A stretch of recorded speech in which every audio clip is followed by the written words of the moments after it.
Assalomu alaykum, hurmatli tinglovchilar.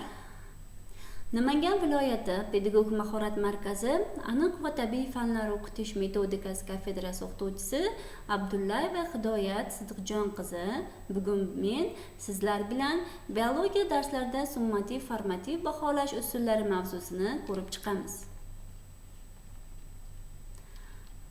Reja baholashning asosiy tamoyillari va maqsadlari, o'quvchilarning baholashning samarali usullari, biologiya darslarida summativ formativ baholash usullari rejalari asosida bugungi mashg'ulotimizni olib boramiz. Baholashning maqsadi: o'quv jarayonini yaxshilash to'g'risida qarorlar qabul qilish uchun biz baholaymiz. O'quvchining o'quv faoliyati rivojlanishi to'g'risidagi tegishli ma'lumotlarni to'plash uchun, o'qitishning asl natijalari bilan kutilgan natijalarni mosligini aniqlash uchun baholaymiz. O'qituvchilar har bir o'quvchining yutuqlari, shuningdek sinfning o'ziga xos xususiyatlaridan kelib chiqib, o'qitish shakli, usullari va metodlarini o'zgartirish uchun baholanadi. Baholashning aynan o'zi nima degani?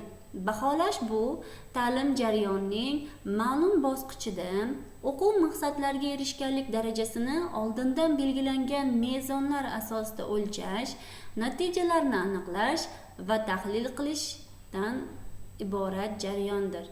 Baholash natijasida chiqarilgan xulosalar asosida o'quvchi, ta'lim yo'nalishi, aynan ta'lim dasturi va butun bir ta'lim tizimini faoliyatiga baho beriladi va undagi kamchiliklar ko'rib chiqiladi.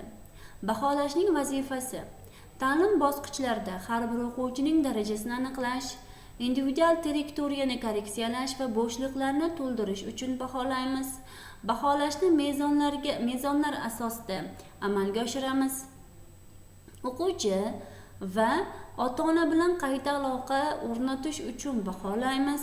O'quv dasturini samarasini aniqlash uchun baholaymiz va baholash natijalarini tahlil qilamiz. Baholashning 3 xil ko'rinishi bor. Birinchisi diagnostik baholash, ikkinchisi formativ baholash, uchinchisi summativ baholash. Birinchisi diagnostik baholash bu boshlang'ich bilimni, bo'shliqlarni aniqlash uchun baholanadi.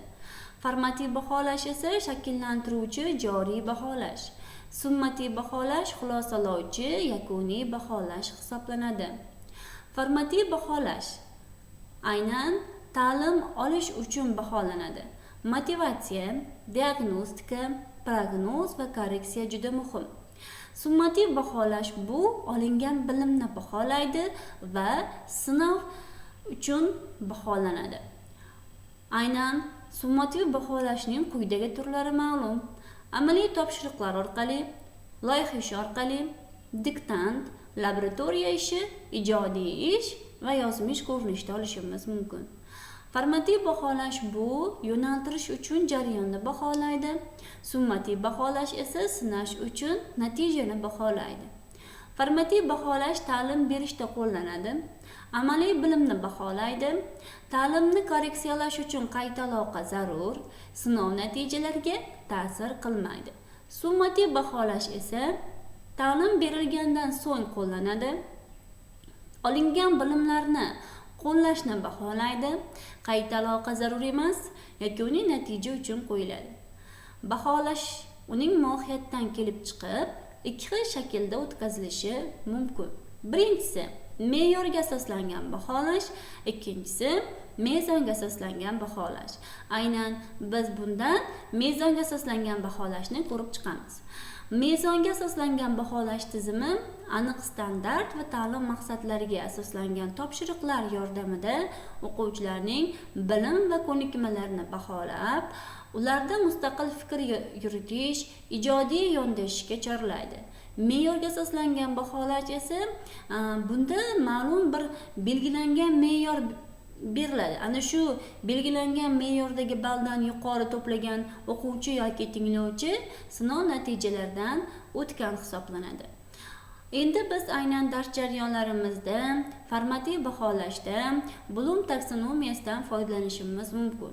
Bloom taksonomiyasi 1956-yilda Benjamin Bloom tomonidan tashkil qilingan bo'lib, keyinchalik Andersen va uning shogirdlari tomonidan 2001-yilda qayta takomillashtirilgan.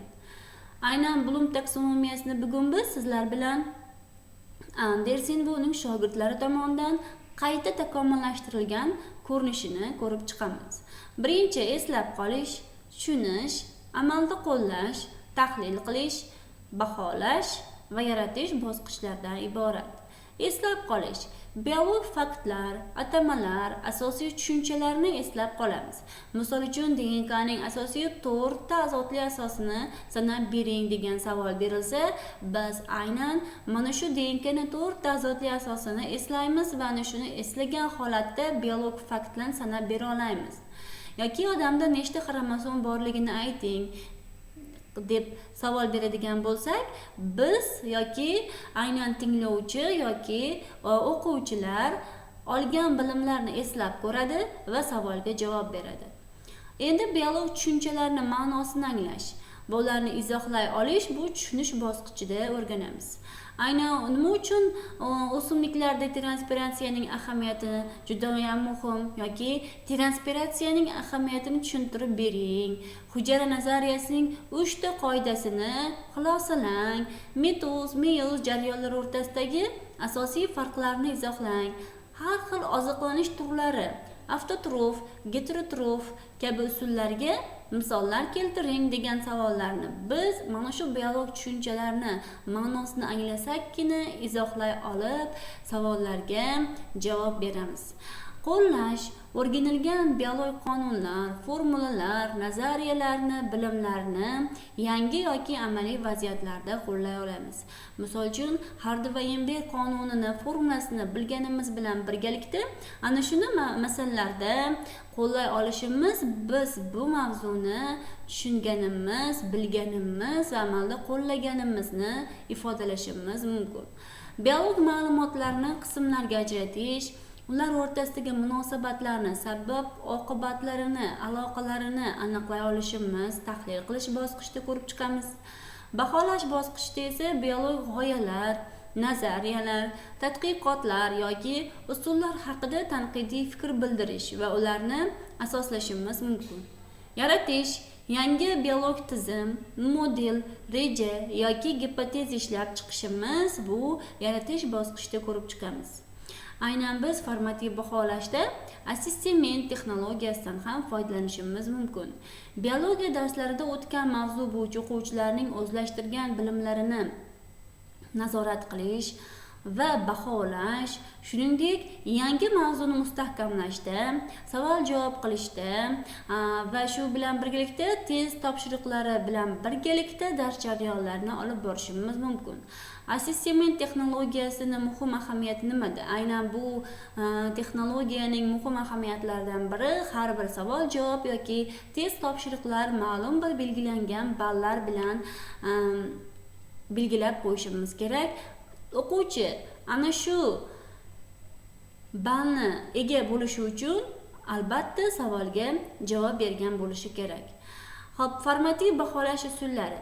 Aynan viktorina ko'rinishda formativ baholashdan foydalanishimiz mumkin. Guruhda tashkil qilingan o'yinlar, zakovat, bioring kabi usullar ham bu formativ baholash usuli hisoblanadi.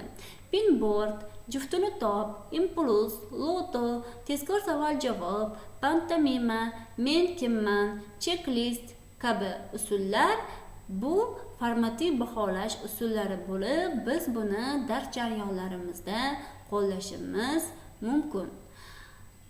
E'tiboringiz uchun rahmat.